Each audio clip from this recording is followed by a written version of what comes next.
Hello students, again welcome to my YouTube channel infinite vision. मेरा नाम है कौशल आनंद सिंह और आज जो है हम क्लास 10th केमिस्ट्री का चैप्टर 4 पढ़ रहे हैं, कार्बन तथा इसके यौगिक। ये इसका लेक्चर नंबर 3 है, यानी कि थर्ड पार्ट है। ठीक है, पहले पार्ट में हमने देखा कि रसायन विज्ञान होता क्या है, इसके पीछे का इतिहास क्या है और रसायन विज्ञान की परिभाषा क्या होती है। दूसरे वीडियो में हमने ये देखा कि रसायन विज्ञान को क्यों दो भागों में तोड़ा गया। ठीक है, इसके पीछे क्या इतिहास है, क्या कहानी है। ठीक है, और दो भागों में तोड़ने के बाद कैसे कार्बनिक और अकार्बनिक रसायन का जन्म हुआ।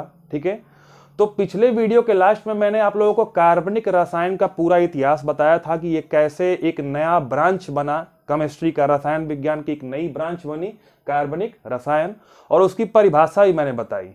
ठीक है, तो अब क्या है कि कार्बनिक रसायन की परिभाषा में मैंने बताया था कि कार्बन तथा उसके यौगिकों का अध्ययन, ठीक है, जिस शाखा में करते हैं उसे हम लोग बोलते हैं कार्बनिक रसायन। ठीक है, कार्बनिक रसायन जो है रसायन विज्ञान की एक शाखा है जिसमें कार्बन को पढ़ेंगे। किसको पढ़ेंगे? कार्बन को। एकदम डिटेल में कार्बन को पढ़ना है, क्लियर है? क्योंकि 117 तत्वों को अलग पढ़ने के लिए एक अकार्बनिक रसायन है और सिर्फ कार्बन और इसके यौगिकों को पढ़ने के लिए एक अलग रसायन बना दिया गया है, ये है कार्बनिक रसायन। सुनने में थोड़ा अजीब लग रहा होगा कि कार्बन को पढ़ने के लिए एक अलग केमिस्ट्री, ऐसा क्यों?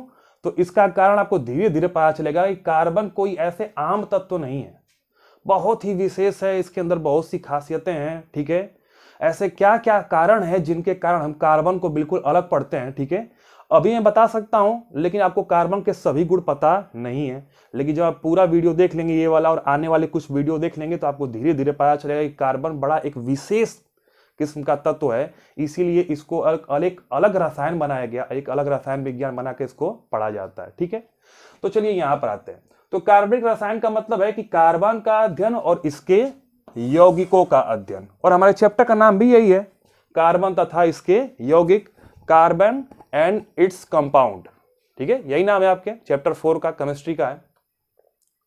तो आप यहां से समझ रहे हैं ये बात कि हमें पहले कार्बन पढ़ना पड़ेगा, कार्बन तथा इसके यौगिक। ठीक है, तो पहले हम कार्बन पढ़ेंगे, पहले हम क्या पढ़ेंगे? कार्बन, और फिर पढ़ेंगे कि इसके यौगिक क्या से होते हैं, कितने प्रकार के होते हैं, क्या होता है एलोफेटिक, क्या होता है एरोमेटिक, कैसे हम लोग यौगिकों का नामकरण करते हैं, आईयूपीएसी पद्धति क्या होती है। तो ये तो आगे की पढ़ाई हुई। ठीक है, इस वीडियो में हम सिर्फ और सिर्फ कार्बन को पढ़ेंगे कि कार्बन क्या होता है, कार्बन के कौन कौन से गुण होते हैं और कार्बन प्रकृति में कैसे कैसे पाया जाता है, सिर्फ कार्बन की स्टडी। ठीक है, कार्बनिक रसायन का मतलब कार्बन तथा उसके यौगिकों का अध्ययन। तो यौगिकों का अध्ययन तो आगे वाली वीडियो में होगा, पहले हम लोग क्या पढ़ेंगे? कार्बन। ठीक है, पढ़ते जाइए, आप लोगों को गारंटीड बहुत मजा आने वाला है। आप लोगों को कहीं भी इतना डिटेल में नहीं पढ़ाया जाएगा जितना मैं पढ़ा रहा हूं, आप किसी का भी वीडियो देख सकते हैं। तो चलिए, इतना तो समझ में आ गया कि हम लोग जो है कार्बन पढ़ रहे हैं, तो हमारी हेडिंग भी होगी क्या? कार्बन।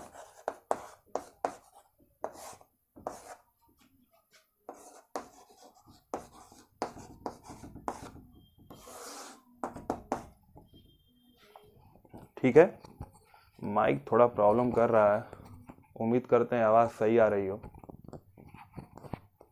ओके, तो देखिए कार्बन है क्या?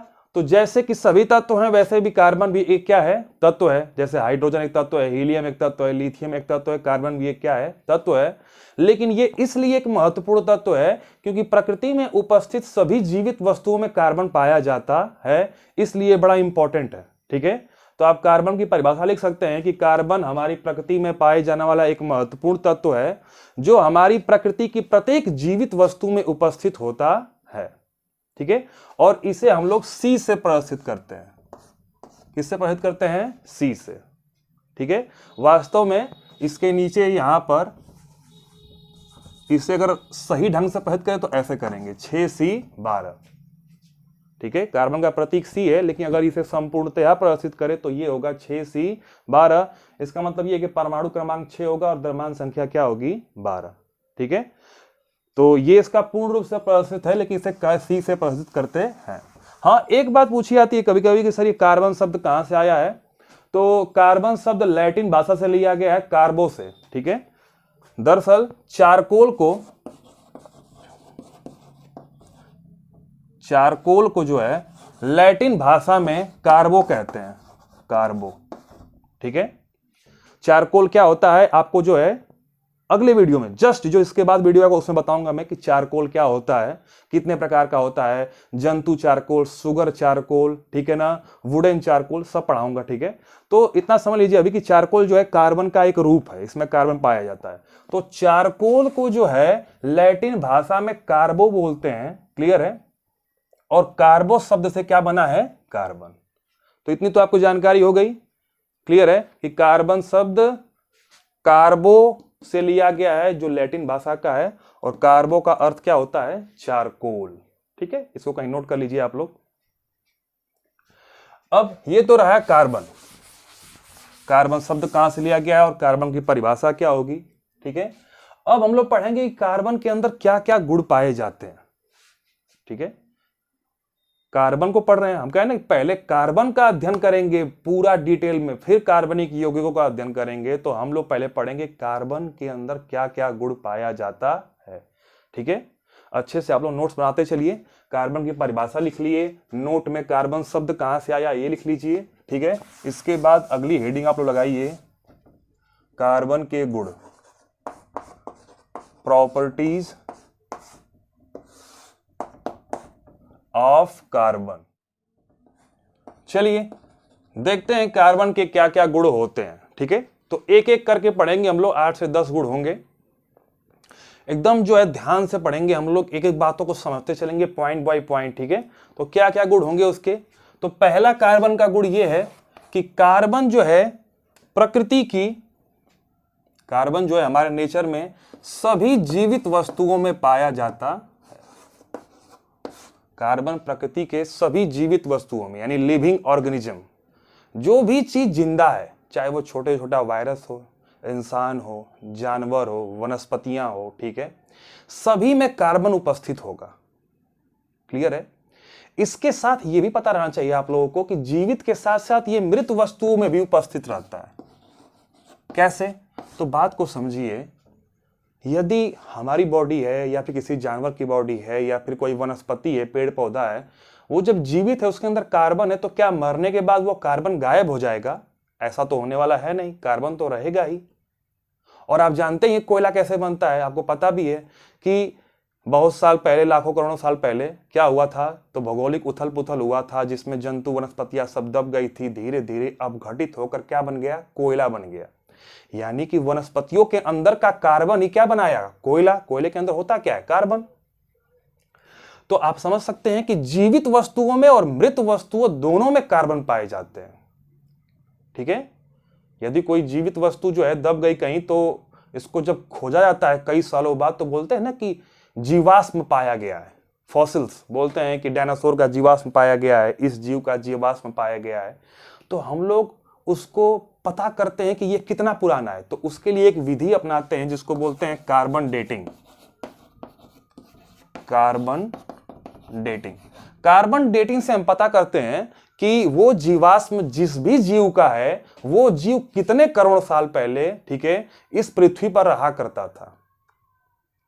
तो ये कार्बन डेटिंग क्या है, तो आप लोग जब रेडियो एक्टिविटी पढ़ेंगे तब समझ में आएगा। ये अपर क्लासेस का है, अभी के लिए आप लोगों को नहीं पढ़ना है। लेकिन कार्बन डेटिंग से इतना समझ रहे हैं कि यहां कार्बन का यूज हो रहा है। किसका यूज हो रहा है, कार्बन का। यानी कि जीवाश्मों में कार्बन पाया जाता है। वो मर के करोड़ों साल हो चुका है, डायनासोर को लाखों साल हो चुका है, लेकिन अभी भी कार्बन उपस्थित है। और उसी कार्बन की माप करते हैं कि वो कब से उनमें कार्बन उपस्थित है, तो पता चलता है कि वो जीवाश्म कितना पुराना है। ठीक है, तो इससे आपको बस देखिए, ये सब चीजें जो आपको बस नॉलेज के लिए बताई जा रही है, आपको सिर्फ इतना याद रखना है कि कार्बन प्रकृति के प्रत्येक जीवित तथा मृत तथा कुछ निर्जीव वस्तु तथा कुछ निर्जीव वस्तुओं में भी उपस्थित होता है। तीनों में उपस्थित होता है। ठीक है, सजीव में तो उपस्थित होना ही होना है, मृत में भी उपस्थित होगा, निर्जीव वस्तु के सभी निर्जीव वस्तुओं में नहीं, लेकिन कुछ निर्जीव वस्तुओं में उपस्थित होगा। जैसे कि मेरे हाथ में जो ये चॉक होल्डर है, ये बना है पीवीसी का, पॉलीविनाइल क्लोराइड। ठीक है, इसमें कार्बन होता है, पॉली बहुलक है ये, ठीक है। बहुलक आप लोग को इसी चैप्टर में पढ़ना है, बहुलिकाकर क्या होता है, ठीक है। आगे पढ़ेंगे पॉलीमराइजेशन क्या होता है, काफी आगे का टॉपिक है ये। लेकिन इतना समझ लीजिए कि इसमें कार्बन है, ठीक है, लेकिन ये है तो निर्जीव। बात समझ में आ रही है। कार्बन डाइऑक्साइड वायुमंडल में घूमती रहती है, उसमें भी कार्बन है, वो भी गैस है, निर्जीव है। तो कुल मिला के बात ये है कि प्रत्येक जीवित वस्तु में, प्रत्येक मृत वस्तु में और कुछ निर्जीव वस्तु में भी कार्बन उपस्थित होता है। सभी में तो नहीं, लेकिन कुछ में उपस्थित होता है, ठीक है। तो ये रहा कार्बन का पहला गुण। दूसरा बात करेंगे किस किस मात्रा में उपस्थित होता है, ठीक है। ये बड़ा इंपॉर्टेंट है, इसको जो है अच्छे से नोट करिएगा कि कार्बन जो है पृथ्वी की भूपर्पटी में, पृथ्वी की भूपर्पटी, जिसे हम लोग अर्थ क्रस्ट बोलते हैं। तो आप लोगों को यह बात तो पता होनी चाहिए कि पृथ्वी 3 भागों में बटी हुई है,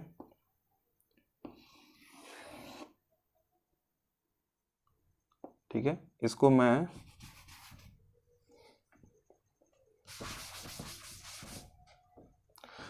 तो देखिए आपको यह बात पता होनी चाहिए कि पृथ्वी जो है 3 भागों में बटी हुई है। मैं इसको जो है शॉर्ट में बना दे रहा हूं, कैसे होगा, बाकी तो जो है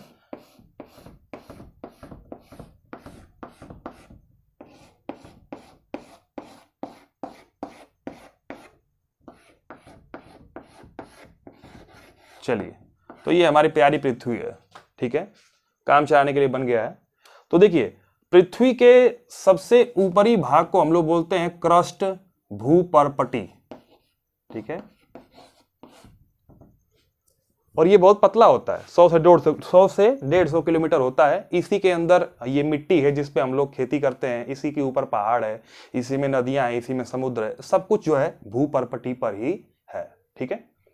इसको आप ऐसे भी समझ सकते हैं कि संतरा खाए हैं, संतरा को जब छीलते हैं तो उसका छिलका जितना मोटा होता है, समझ लीजिए कि वो जो है भूपर्पटी है, और बाकी अंदर जो संतरा है वो पूरा अभी अंदर का पार्ट बाकी है। तो पृथ्वी अंदर बहुत गहरी है, हम लोग तो ऊपर ही रहते हैं भूपर्पटी पे, ये सख्त है, कड़ी है, ठीक है, इस पे रहते हैं। लेकिन अंदर जो भाग है, ठीक है, जिसे हम लोग बोलते हैं मेनेटल, क्या बोलते हैं, मेनेटल, और सबसे बीच वाले भाग को बोलते हैं कोर, ठीक है। तो पृथ्वी 3 भाग में है, भूपर्पटी, मेनेटल और कोर। पर्पटी एकदम सख्त है, ठोस अवस्था में, लेकिन मेनेटल और कोर जो है द्रव अवस्था में है, एकदम गर्म लावा उनके अंदर भरा हुआ है, ठीक है।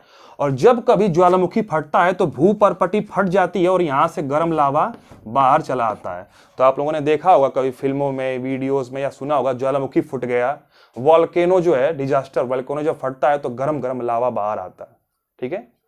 तो अंदर का सारा भाग पिघला हुआ है, जिसे मैग्मा बोलते हैं, लावा बोलते हैं, ठीक है। तो महत्वपूर्ण बात यह है कि यह है हमारी पृथ्वी की भूपर्पटी, ये पृथ्वी की क्या है, भूपर्पटी, ठीक है। तो जो कार्बन है वो पृथ्वी की भूपर्पटी में 0.02% मात्रा में पाया जाता है, ठीक है। कार्बन पृथ्वी की भूपर्पटी में 0.02% मात्रा में पाया जाता है, जबकि वायुमंडल में ये 0.03% की मात्रा में पाया जाता है, ठीक है। तो कार्बन जो है, याद रखिएगा कि पृथ्वी की भूपर्पटी में 0.02% और वायुमंडल में 0.03% की मात्रा में पाया जाता है।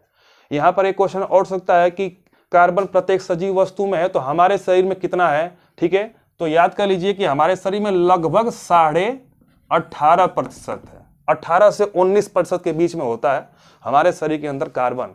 समझ रहे हैं, कार्बन बहुत ज्यादा है हमारे शरीर में। हाँ, हर सजीव के लिए अलग अलग होगा, हम अपनी बात कर रहे हैं प्राणियों की, ठीक है। तो इतना होता है, तो इस बात को भी नोट कर लीजिए। ये चीज बस जानकारी के लिए, लेकिन ये इंपॉर्टेंट है, भूपर्पटी में और वायुमंडल में कितना होता है। ये तो मैंने ऐसे ही बता दिया कि हमारे शरीर में कितना पाया जाएगा। तो ये हो गई 2 प्रॉपर्टीज कार्बन की, ठीक है, इसको मिटा दे रहे हैं। तो हम लोगों ने देखा कि कार्बन जो है कहां कहां पाया जाता है, ये तो देख लिया, मिटाने की जरूरत नहीं है, आगे बढ़ते हैं, ठीक है। तीसरी प्रॉपर्टी कि कार्बन का जो परमाणु क्रमांक होता है, एटॉमिक नंबर, कार्बन का परमाणु क्रमांक यानी एटॉमिक नंबर 6 होता है, और द्रव्यमान संख्या जो होती है, मास नंबर, वो कितना होता है, 12, ठीक है। अतः कार्बन को हम ऐसे लिखेंगे 6C12। परमाणु क्रमांक को नीचे लिखते हैं, द्रव्यमान संख्या कहां लिखते हैं, ऊपर। तो ये इसकी अगली प्रॉपर्टी है। तीसरा लिख लीजिए कि कार्बन का परमाणु क्रमांक 6 तथा द्रव्यमान संख्या 12 होती है। ठीक है। चौथी प्रॉपर्टी क्या है कि इसमें हम लोग ये बताएंगे कि कार्बन में कितने मूल कण पाए जाते हैं। ठीक है। तो यहीं से पता चलेगा, आप लोग यदि 9th अच्छे से पढ़े होंगे तो अच्छे से बता सकेंगे ये बात कि जो परमाणु क्रमांक होता है वो प्रोटॉनों की संख्या होती है। प्रोटॉनों की संख्या को ही परमाणु क्रमांक कहते हैं। तो इसका मतलब ये है कि प्रोटॉन होगा कितना, 6। और प्रोटॉन 6 है तो जितना प्रोटॉन होता है उतना ही क्या होता है, इलेक्ट्रॉन। प्रत्येक परमाणु में यही कंडीशन होती है, जितना प्रोटॉन होता है उतना क्या होता है, इलेक्ट्रॉन। तो इलेक्ट्रॉन भी कितना हो जाएगा, 6। अब बचता है न्यूट्रॉन। तो न्यूट्रॉन के लिए क्या करते हैं, तो द्रव्यमान संख्या में से परमाणु क्रमांक को घटा देते हैं, यानी कि ऊपर वाले में से नीचे वाले को घटा देते हैं। तो 12 में से 6 घटेगा, कितना बच जाएगा, 6। तो न्यूट्रॉन भी कितना होगा, 6। ठीक। तो ये हो गई चौथी प्रॉपर्टी कि कार्बन में 6 प्रोटॉन, 6 इलेक्ट्रॉन और 6 न्यूट्रॉन पाए जाते हैं। ठीक है। अब मैं इसको मिटा दे रहा हूं, आप लोग नोट कर लीजिए, आगे बढ़ते हैं।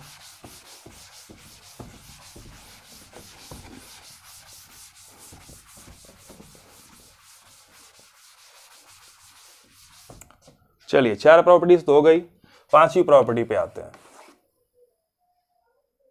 तो 5वीं प्रॉपर्टी ये है कि हम लोग जान गए कि कार्बन के अंदर जो है 6 प्रोटॉन, 6 इलेक्ट्रॉन, 6 न्यूट्रॉन रहते हैं, लेकिन रहते कहां पे है। तो एक बात सबको पता है कि प्रोटॉन और न्यूट्रॉन तो नाभिक में रहेंगे। ठीक है। चाहे उनकी संख्या कितनी भी हो, 6 हो चाहे 60 हो, उससे कोई फर्क पड़ने वाला नहीं है। तो कार्बन में जो 6 प्रोटॉन होंगे और जो 6 न्यूट्रॉन होंगे वो जो है परमाणु के कहां रहेंगे, नाभिक में। क्लियर है। अब बचता है कि इलेक्ट्रॉन कहां रहते हैं, तो बाहर की कक्षाओं में घूमते रहते हैं, लेकिन वो किसी एक कक्षा में नहीं, अलग अलग कक्षाओं में रहते हैं। और अलग अलग कक्षाओं में संख्याएं भी क्या होती है, अलग अलग होती हैं। तो आप लोग इसको निकाल सकते हैं, बोरबरी का नियम पढ़े होंगे कि 6 इलेक्ट्रॉनों को बांटेंगे यदि हम कक्षाओं में तो होगा 2,4, यानी कि पहली कक्षा में 2 इलेक्ट्रॉन और दूसरी कक्षा में 4 इलेक्ट्रॉन। ठीक है। यानी इसकी कंडीशन कुछ ऐसी होगी।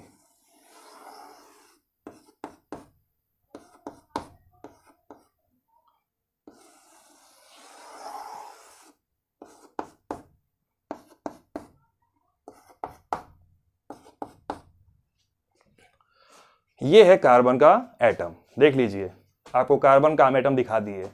कार्बन के एटम के जो न्यूक्लियस होगा, जो कार्बन के परमाणु का नाभिक होगा, उसमें 6 प्रोटॉन और 6 न्यूट्रॉन चुपचाप बैठे होंगे, एक साथ कंबाइंड नाभिकीय बल के कारण दबे होंगे। और पहली कक्षा में 2 इलेक्ट्रॉन घूम रहे हैं और दूसरी कक्षा में 4 इलेक्ट्रॉन घूम रहे हैं। ठीक है। तो 5वीं प्रॉपर्टी आप क्या लिखेंगे कि कार्बन के परमाणु में 2 कक्षाएं उपस्थित होती हैं। पहली कक्षा में 2 इलेक्ट्रॉन जबकि दूसरी कक्षा में 4 इलेक्ट्रॉन उपस्थित होते हैं। ये इसकी कौन सी प्रॉपर्टी हो गई, 5वीं प्रॉपर्टी। सो स्टूडेंट्स, आज की वीडियो में जो है हम कार्बन के सिर्फ 5 गुण या फिर बोलें कि कार्बन की 5 विशेषताएं ही पढ़ रहे हैं। ठीक है। देखिए, मैंने जो वीडियो शूट किया है इसमें मैंने कार्बन के सभी गुण यानी सभी विशेषताओं को एक ही बार में पढ़ा दिया है, लेकिन वो वीडियो जो है 1 घंटे से ऊपर हो जा रहा है। और कुछ छात्र जो मुझसे पर्सनली जुड़े हुए रहते हैं, उन्होंने कहा कि सर वीडियो जो है थोड़ा सा शॉर्ट लेंथ बनाइए, 30 मिनट मैक्सिमम 40 मिनट। 1 घंटे के ऊपर वीडियो होने पर जो है एक बार में पढ़ने में काफ़ी समस्याएं होती हैं, तो वीडियो जो है थोड़ा छोटा छोटा बनाइए। तो इसलिए मैंने क्या किया है कि कार्बन का जो गुण का जो ये वाला पार्ट है पूरा, इसको मैंने शूट तो एक बार में ही कर लिया है, लेकिन मैं इसको 2-2 पार्ट में कर दिया हूँ। तो इस वाले पार्ट में हम लोगों ने 5 गुण पढ़ लिए हैं, कार्बन के 5 गुण पढ़ लिए हैं। ठीक है। जो हमारा नेक्स्ट वीडियो आएगा, यानी जो कल वीडियो आएगा, वीडियो शूट हो चुका है, सिर्फ अपलोड करना है। तो जो हमारा कल वीडियो आएगा उसमें हम कार्बन के जो अगले 5 गुण है उनका अध्ययन करेंगे। ठीक है। उससे पहले आप एक काम कर सकते हैं कि चूंकि आगे जो गुण है वो थोड़े से और खास हैं, उनमें थोड़ी सी और समझ चाहिए कि ये तो काफ़ी 5 जो गुण थे काफ़ी ईजी थे। तो उन 5 को समझने के लिए आपको थोड़ा सा 2 टॉपिक अगर आप पढ़ के आएंगे तो अच्छा रहेगा। सो स्टूडेंट्स, ये दोनों टॉपिक, संयोजकता जिसको इंग्लिश में बोलते हैं वैलेंसी, और दूसरा टॉपिक बंध। रासायनिक बंध कितने प्रकार के होते हैं, क्या होते हैं रासायनिक बंध, कितने प्रकार के होते हैं, 3 प्रकार के होते हैं, वैद्युत संयोजक बंध, सहसंयोजक बंध और तीसरा उप संयोजक बंध। और भी होते हैं, इंटर में जाकर को पता चला कि हाइड्रोजन बंध भी होते हैं, वीक वैन डर वाल बंध भी होते हैं। तो मेन बात यह है कि आप लोगों को बंध में सिर्फ एक बंध को ध्यान देना है, वो है सहसंयोजक बंध, जिसे हम लोग कोवैलेंट बॉन्ड कहते हैं। यदि ये दोनों टॉपिक आप पढ़ ले रहे हैं कहीं से भी, तो आपको जो है कल वाला वीडियो बिल्कुल बेहतर तरीके से समझ में आएगा। जैसे मैं पढ़ाऊंगा कि कार्बन की संयोजकता कितनी होती है, 4 होती है, तो आप अच्छे से समझ पाएंगे क्यों 4 होती है। उसके अलावा जब मैं पढ़ाऊंगा कि कार्बन कैसे कैसे बंध बनाता है, कार्बन कभी एकल बंध बनाता है, कभी डबल बंध बनाता है, कभी सिंगल बॉन्ड, कभी डबल बॉन्ड, कभी ट्रिपल बॉन्ड बनाएगा, तो ये चीजें भी आपको समझ में आएगी कब कहाँ पे कौन सा बंध बन रहा है। लेकिन यदि आप नहीं पढ़ पा रहे हैं कहीं से, ठीक है, तब भी कोई टेंशन लेने की बात नहीं है। कल वाले वीडियो में मैंने जो है पूरा प्रयास किया है कि आप लोगों को संयोजकता समझ में आए और बंध भी समझ में आए, जिससे आप समझ सकें कि कार्बन जो है की संयोजकता कितनी होती है और कार्बन किस किस प्रकार से बंध बनाता है, कैसे कैसे परमाणुओं से जुड़ के बंध का निर्माण करता है। तो कल जो वीडियो आएगा उसमें हम कार्बन के अगले 5 गुणों को अथवा 5 विशेषताओं, बात एक ही है, ठीक है, कार्बन की 5 विशेषताएं या 5 गुणों का अध्ययन करेंगे, ठीक है, और वो बहुत ही इंपॉर्टेंट है। इंपॉर्टेंट तो ये 5 भी थे, लेकिन ये थोड़े से इजी थे, इनको बस कहानी की तरह सुन लिए समझ में आ गया, लेकिन वो वालों उन गुणों को थोड़ा सा समझना पड़ेगा कि क्या है और उसमें क्या क्या विशेषताएं छुपी हुई हैं। तो चलिए आज की वीडियो में इतना ही। Thank you.